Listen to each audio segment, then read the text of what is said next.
I'm Alex Degman, KMOX News. Hour number 3 of the show. Rob Carson filling in on News Radio 1120 KMOX. Wow. I want to do a little more on the Sessions thing just because I didn't get to it all last hour. I do want to comment about a story at the top of the hour, which is such a non-story. Dear Lord in heaven. To counteract the Hillary Clinton private email server set up in a closet as the Secretary of State to hide donations and communications from other countries to the Clinton Foundation. They're comparing it to Mike Pence legally as the governor of Indiana having an AOL account. They don't make this stuff up. It's legal for him to have a private email. While he was in the governor of Indiana, Hillary Clinton set up a private server so she could have conversations outside of the State Department, funnel all sorts of money into her foundation that was so glorious and wonderful, which folded within a month after she wasn't elected, which proves to you that no influence to sell, no money comes in. But because Mike Pence had an AOL account, which was legal, this is some sort of a controversy. Honestly, I don't even know where to start. Holy heck. Holy heck. We do have some local stories and some other stuff that's other than politics coming up on the show. But obviously, if you know, the top story of the day is Jeff Sessions, Al Franken, saying that he never met with Russians. Now, it was about Trump's campaign, but some people are saying because he rubbed elbows with a Russian diplomat at the Republican National Convention and a brief meeting in his office with several other people present, that somehow he might have been hanging with the Russians to throw the election for Donald Trump. Now, Claire McCaskill said she never met with Russians, but it turns out she did, on the phone and in person. Nobody's questioning what she had to say. Another thing, by the way, and I'm going to use this analogy because it makes perfect sense. You had another attorney general last year, attorney general under Barack Obama, meeting on the tarmac with Bill Clinton while Bill Clinton's wife was under investigation for the private server. Okay, for the private server, Loretta Lynch. This happened. All right, and I've got the timeline. Let me find the timeline. Here's the timeline on Bill Clinton suddenly meeting with Loretta Lynch on a tarmac in Arizona one day for over a half an hour, and we're supposed to believe that they only talked about their grandchildren. Here is the timeline to those events. Now, give Loretta Lynch credit. She recused herself after she fed information to the FBI director. But here's the timeline. I want our viewers to see the calendar. End of June. This is the way we believe it happened. June 27th, a Monday. There's a meeting in Phoenix on the tarmac between Bill Clinton and Loretta Lynch. I do believe Bill Clinton's wife was running for the presidency, which would be part of the campaign. Yeah. She says they talked about golf and grandkids. June 30th. Yes. 4 days later, she admits to the meeting, says she regrets it, and recuses herself from the case, essentially saying, I'll take... Which is what Jeff Sessions did today. What the prosecutors and the FBI tell me to do. July 2nd, 3 days later, she's interviewed by the FBI. July 5th, Comey comes out on a Tuesday and says, no charges. That's weird. Isn't that weird? No charges after a meeting on a tarmac the weekend before. Now, there was no immediate reaction to the brushing elbows of the Republican National Convention with Jeff Sessions. Why can't we take Jeff Sessions' word for it if we're going to take her word that they only talked about grandchildren? Huh? We have a couple of other comments here. Oh, by the way, Nancy Pelosi talking about the meeting on the tarmac. She says it's completely different. Attorney General Lynch had a social encounter serendipitous, but some might say, that the former president of the United States came by to say hello when they discussed their grandchildren. She did not have a major role in the Hillary Clinton campaign. This is a completely different thing. The reason we have been saying that the Attorney General Sessions should step aside and maybe should never have been confirmed is because he was a surrogate. He was a very important part, one of the first people in the Congress to endorse President Trump. Yes, and he also was meeting with 26 ambassadors, actually, last year to talk a variety of issues, not necessarily related to the Trump campaign. That's how they roll. And now we see that he, although he has not told the truth about it, had conversations with the Russian officials, which why didn't he, if they were innocuous, why didn't he admit it instead of lying about it? So this it couldn't be more stark in terms of relationship to the campaign and who the Attorney General was speaking to. All right, Sarah Flores, Justice Department spokesman, said Sessions met with the Russian ambassador in his capacity as a member of the Senate Armed Services Committee, which Claire McCaskill did the same thing, and not on behalf of the Trump campaign. She says Sessions had 25 such meetings with envoys from foreign powers during that period, including Sir Peter John Westcott, the British ambassador, and Kenichiro Sassi, the Indian ambassador. And like I said, if you've lived in Washington, D.C., half of the license plates are relating to the ambassadors. All right, they're every license plate. There's somebody involved with an embassy, and you've got some sort of a clearance. So people are brushing elbows with ambassadors and assistants left and right. Let's go. I think we have time for Scott. Scott, welcome to News Radio 1120 KMOX. What are your thoughts tonight, my friend? Go on. Go ahead. Well, yeah, if Congress, if they do this 20% import tax, Forbes magazine says that other countries are going to put like $385 billion in tariffs on American U.S. goods. Yeah, well, Scott, this is kind of a non sequitur. I'm not a big fan of giant tariffs on goods, but I am in favor of free trade. And when you look at, trade deficits, we have to consider that. But I'm not a big fan of tariffs. Thanks for commenting, even though I wasn't talking about it tonight. Eddie, you're going to be up next. We'll take a break. First, though, you are listening to News Radio 1120 KMOX. Broadcasting from the KMOX Boardwalk Lending Studios. Boardwalk Lending. Intelligent loans for the intelligent borrower.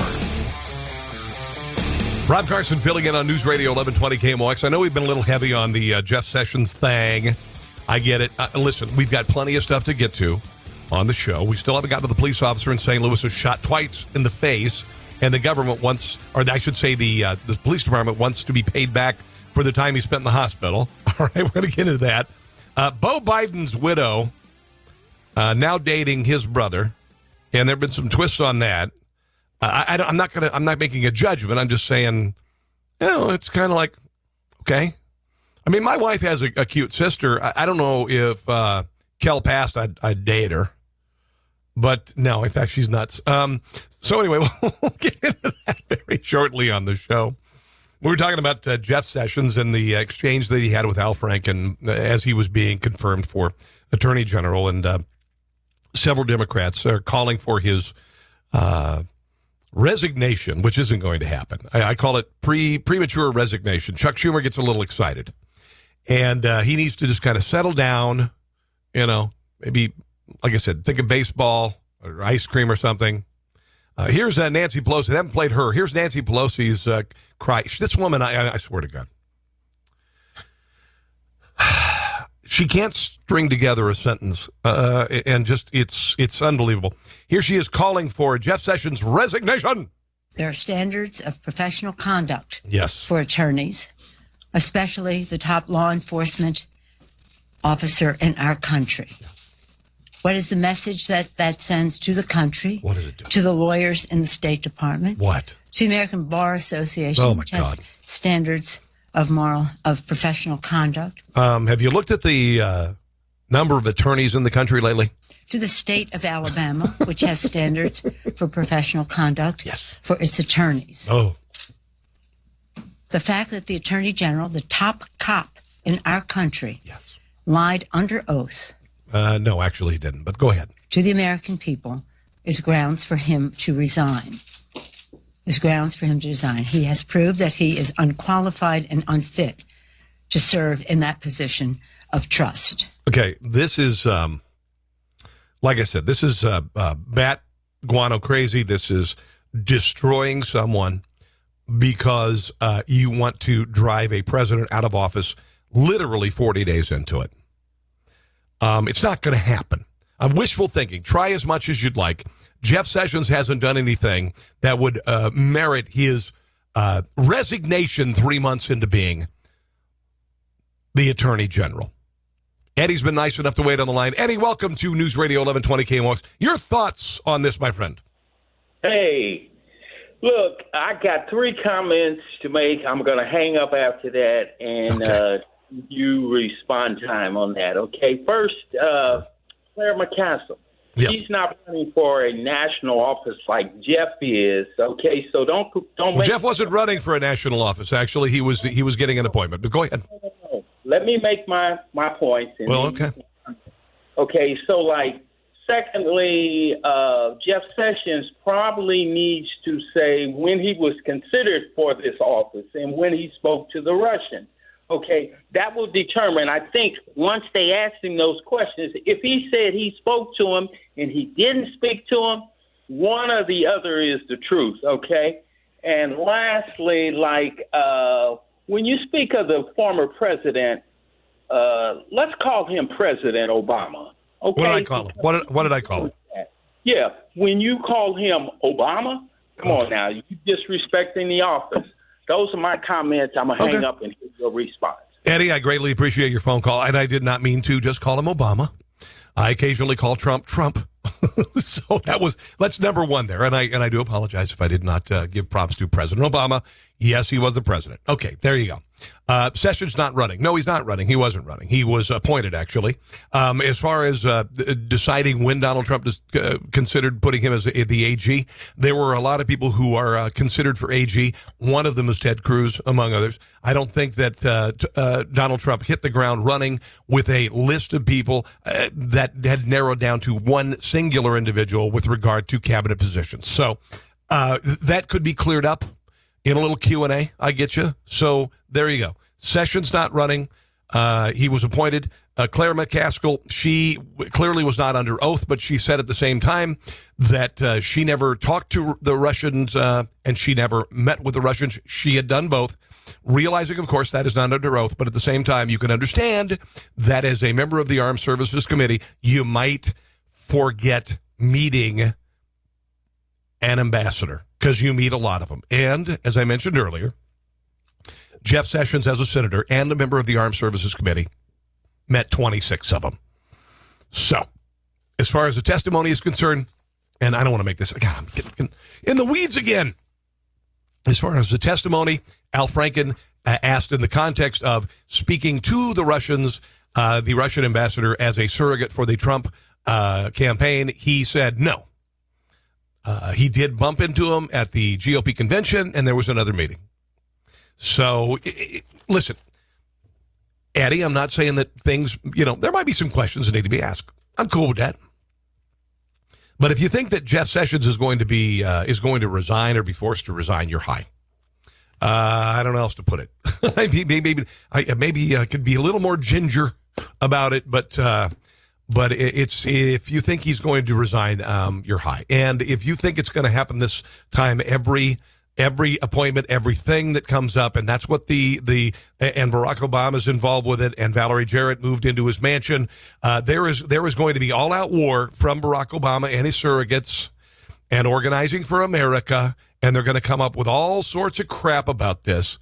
And each time these things are going to be shot down, and each time they're going to be left in the dust as the agenda for the Trump administration moves forward, and I think it's going to be successful.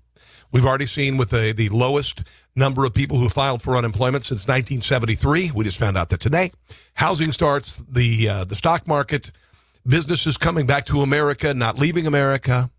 Here's Ted Cruz actually talking about Sessions, and he needs to upgrade his vernacular a little bit here. You see Democratic politicians this morning coming out and blasting Jeff and saying things like that this was misleading. Many of us have served with Jeff for years, sometimes decades in the Senate. Jeff Sessions is a man of integrity. He's a man of candor.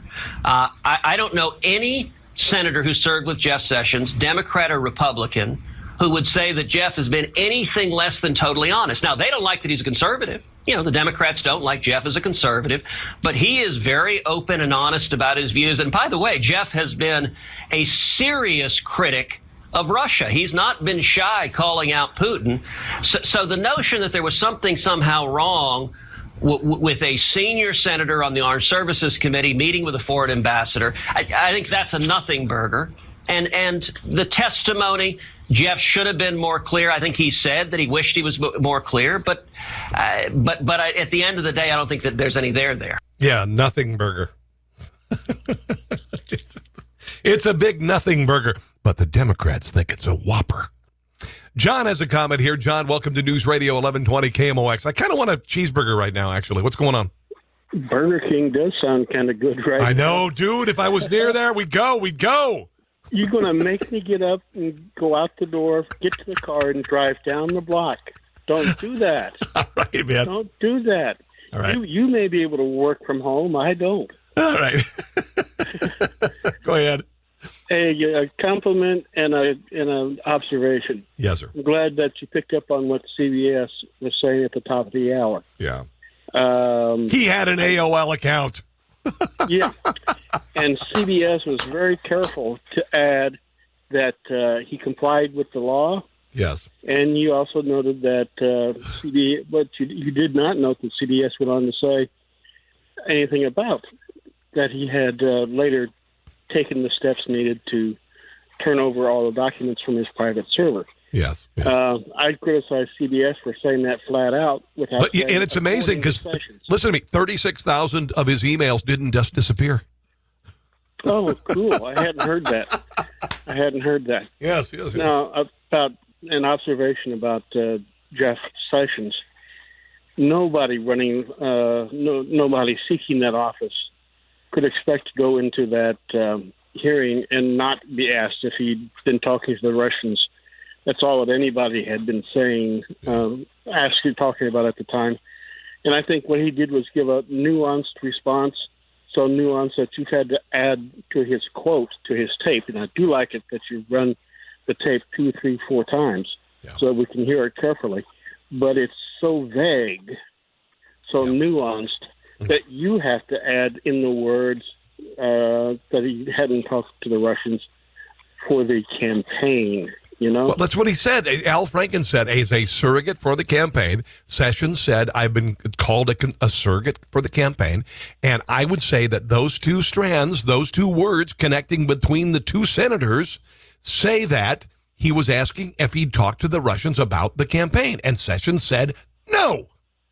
The whole thing during the course of an ongoing hearing was just how Franken not listening close enough to what Sessions said. Yeah. To me, hearing Sessions say, I did not speak to the Russians, is like Bill Clinton saying, I did not have sex with that woman. Well, I don't know. He would have had time to think of how he was going to answer that question. I mean, he just threw him a nuanced sort of answer, hoping that nobody would pick up on it. Well, listen, if I was a 51-year-old man and I was doing an intern in the Oval Office, I would remember that. As far as brushing elbows with a diplomat, when you meet so many others, I could see where you might forget about it. Anyway, thanks for the phone call, John. Russian elbows, yeah. I think Clinton might have, well, never mind. I'm going to move on. Thanks for the phone call, buddy. Your thoughts on this and other things, 314-436-7900 1-800-925-1120. I'm Rob Carson on News Radio 1120 KMOX. Local reporters to cover local news. St. Louis's news, traffic, and weather. All right, it is 12:35. I am Rob Carson. You are listening to News Radio 1120 KMOX, the voice of St. Louis. An honor and a privilege to be here no matter where you listen. And I know you're listening to Coast because this is a monster signal. We still have an hour and a half of the show to go. And I mean, I got a ton of stuff to get to. Still haven't gotten to the police sergeant in St. Louis, shot in the face twice. The police department says, while you're in the hospital, you need to pay us back the money that we paid you. I know. Oh, this is a wild story. Pair of Arkansas siblings apparently there's a genetic disorder in their family that might have caused them to have stomach cancer. So they had their stomachs removed. I know. Crazy. Colin Kaepernick is going to stand during the 27th season and just a bunch of other stuff.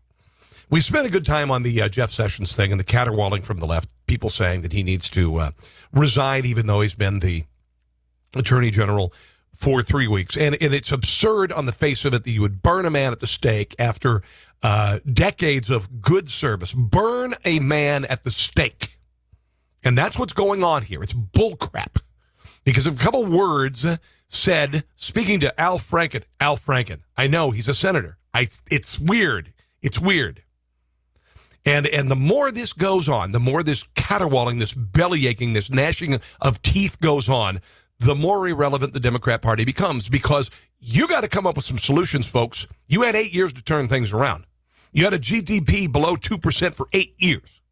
You had flat wages for 8 years. The middle class dropped below the majority status in the country in the last 8 years. So if you just want to surround the castle with torches and pitchforks, go for it. But you're going to be left in the dust. Cindy's on the line. Hello, Cindy, and welcome to News Radio 1120 KMOX. Hi. I am listening to the Jeff Sessions things that you're talking about, and I wanted to say the Democrats have still got their panties in a twist. Yeah. They lost the election. They are being whiny babies. They can't get over it. President Trump won. Let's get over this bullshit and move on with. I think we use the delay on that. Cindy, watch your language there, Cindy.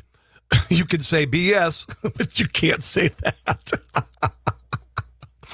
No, I think, Cindy, that, and thank you, and I appreciate your passion. Don't get me wrong. And it's kind of weird because I have a podcast, so I can say words like that. So I have to really, really, watch my passion on the radio. But anyway, the Democrat Party lost over 1,000 seats in the last 8 years, federal, local, state, the whole deal. And right now they're not offering any solutions. All they're offering is teeth gnashing, belly aching. They are offering AstroTurf protests. They are offering town hall meetings that are crowded with people who are paid to be there. Okay? They are populating social media. 60% of the positive posts we just discovered on Facebook that are favorable of Obamacare are fake. They're fake. All right? So if you want to put on your mask and act like the world is fine and your party is great, then I wish you the very best. I wish you the very best. But this kind of crap isn't going to work anymore. Again, this is the drama today of Charles Schumer Chucky Schumer, asking for the resignation of Jeff Sessions, even though Jeff Sessions, the exchange was slight. I think we've cleared up. It wasn't perjury tonight. We'll find out in the future. But if you're hoping for perjury, it's kind of like hoping for a new car on a used car budget. Here's the music. Here's Chuck Schumer being dramatic again tonight. When I read the revelations regarding Attorney General Sessions' contact with the Russian ambassador and his decision to mislead Congress about those contacts, I felt a knot in the pit of my stomach. Not. Really? Wow, okay. I worried about the future of our country. Yes. With foreign influence. Yes. In our elections. Uh-huh. It goes to the very wellspring of our democracy. The wellspring of our democracy. Bravo there. That is just fantastic. I mean, honestly, it doesn't get any better than that.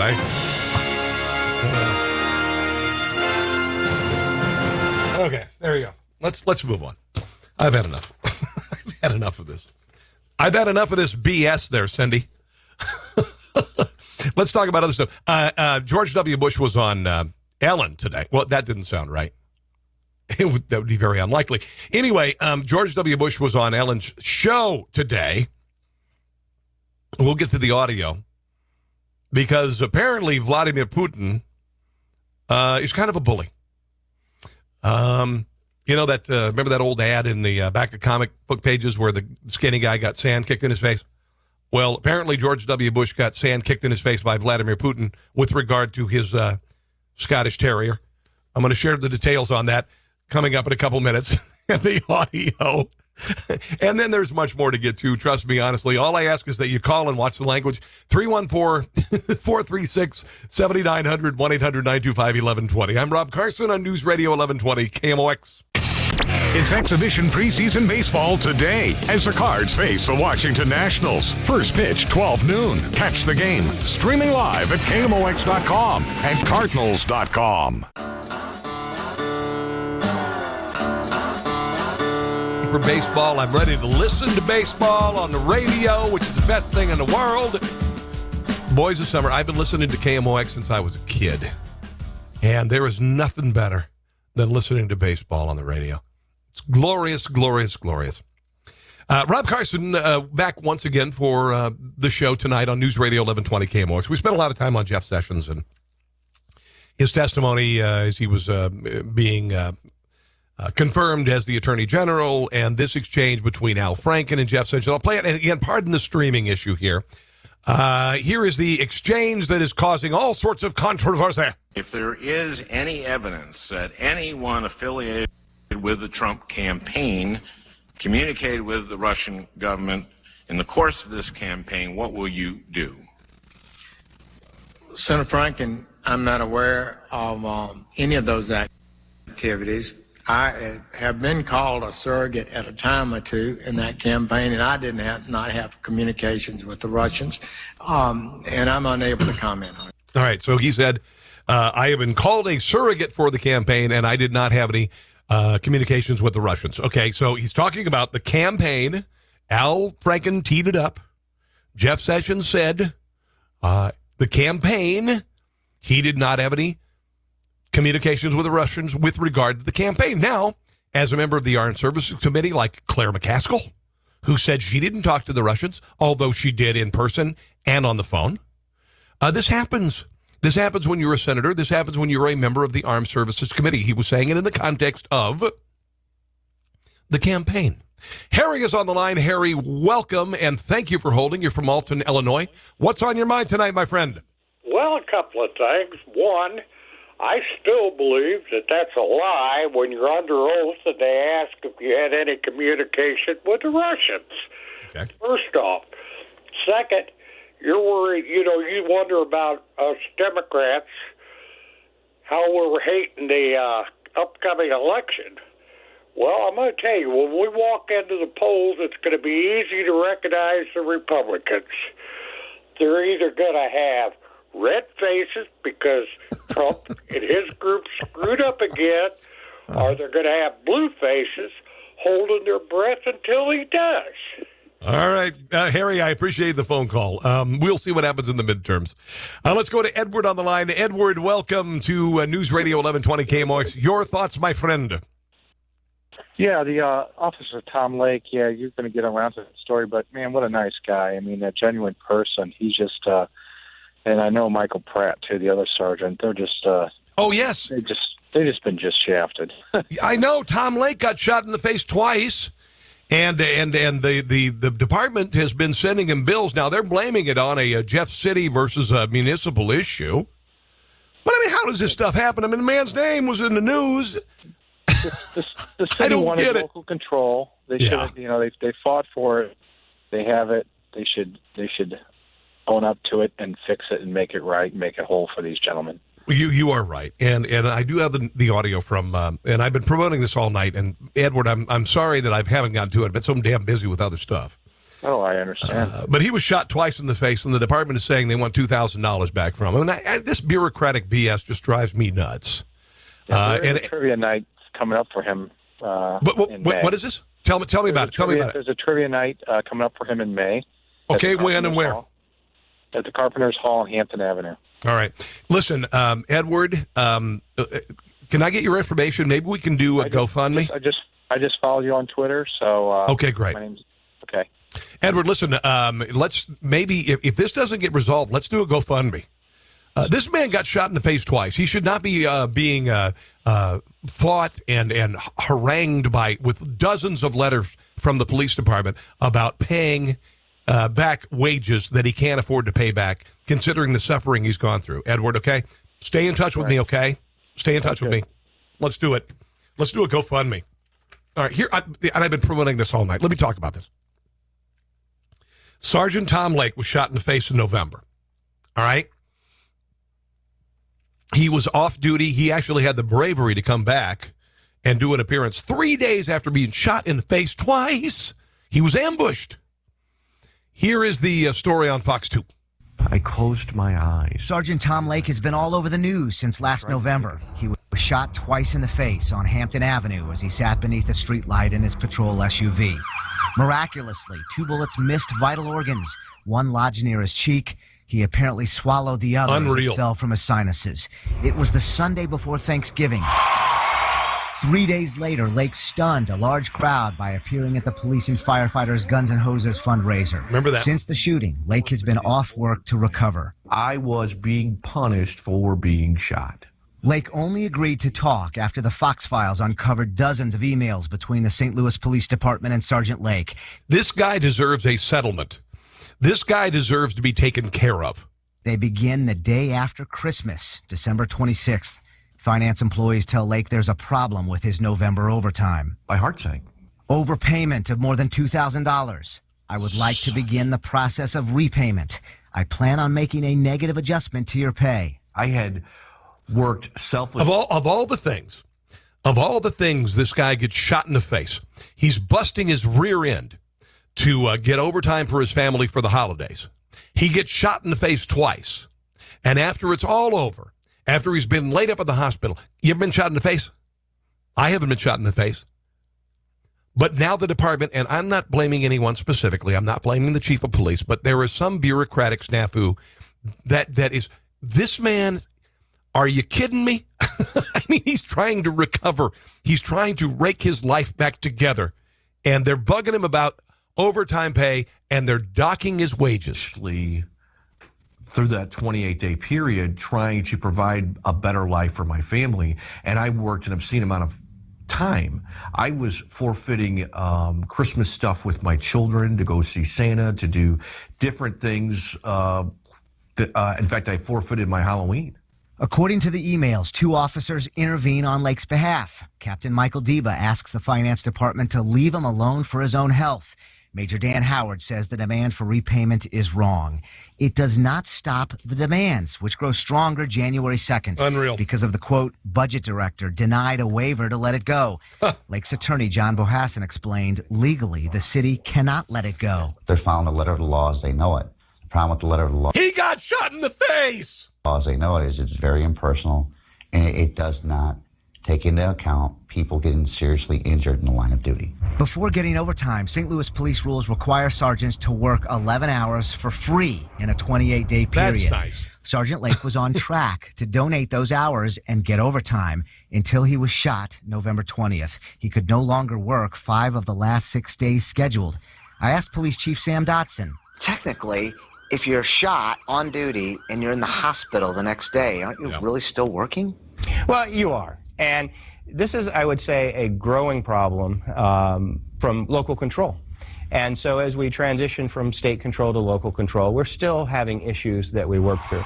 Chief Dotson says he's worked it out. Lake does not have to pay back the $2,000. Good. He says he was also upset when he saw the emails, but points out the accountants were following city's rules. I don't think they saw the human side. I don't think they realized that Tom Lake was the officer that was shot. I don't think they realized that he was out doing his job when somebody targeted him. But I think the conversation has to be a little bit bigger, too, that we have processes in place, whether it's the police department or the city. There are processes in place to be mindful, to make sure that the rules are followed, to make sure that the money goes to where it's supposed to.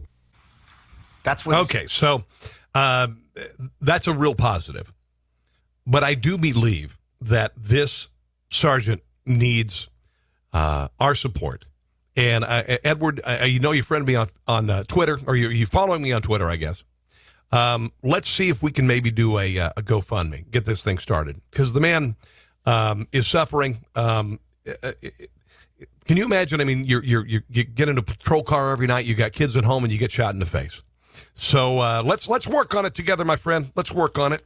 Okay, on the way, we've got a ton of stuff to get to, including some just weird stories. Arkansas siblings have their stomachs removed. Colin Kaepernick will not kneel during the national anthem. All right. Oh, and yes, George Bush apparently was bullied by Vladimir Putin. We'll get to that coming up. It's Rob Carson. Stick around.